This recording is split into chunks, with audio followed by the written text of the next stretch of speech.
The Cleveland Browns face a seismic shift this offseason, which could alter the franchise's trajectory. Myles Garrett, the cornerstone of their defense, has formally requested a trade, sending shockwaves through the organization and fanbase. Garrett, 29, has spent his entire career in Cleveland, amassing 102.5 sacks since being selected first in the 2017 draft.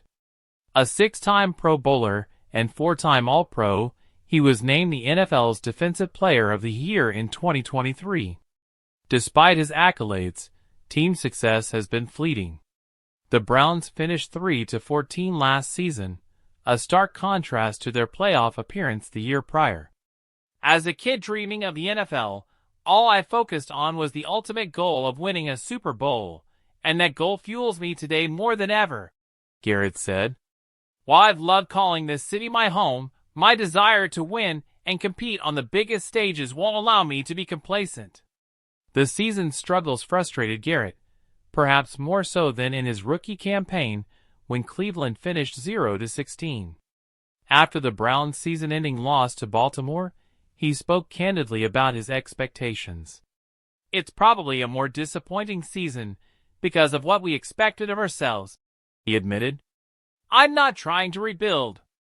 I'm trying to win right now. His departure would be a massive blow to the Browns, whose defense has revolved around his game-wrecking ability. However, the team faces a complex reality. Quarterback Deshaun Watson's future remains uncertain after a second Achilles surgery, and the roster could be headed for a broader transition than Garrett is willing to endure.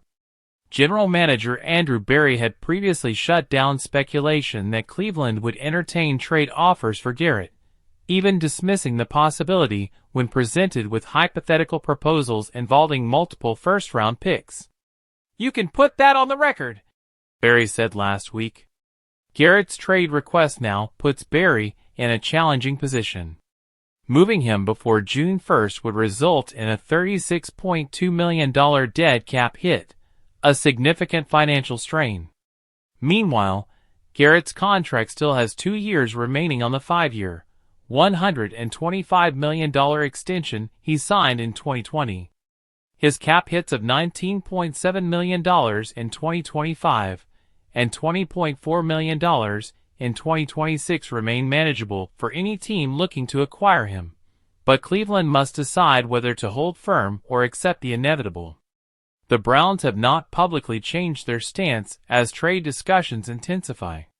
Reports indicate they are unwilling to move Garrett and remain committed to negotiating a long-term deal to keep him in Cleveland. I don't want to go into contract discussions, Berry said, but we anticipate at some point doing a third contract with Myles. We want him to retire here. That desire may no longer be mutual.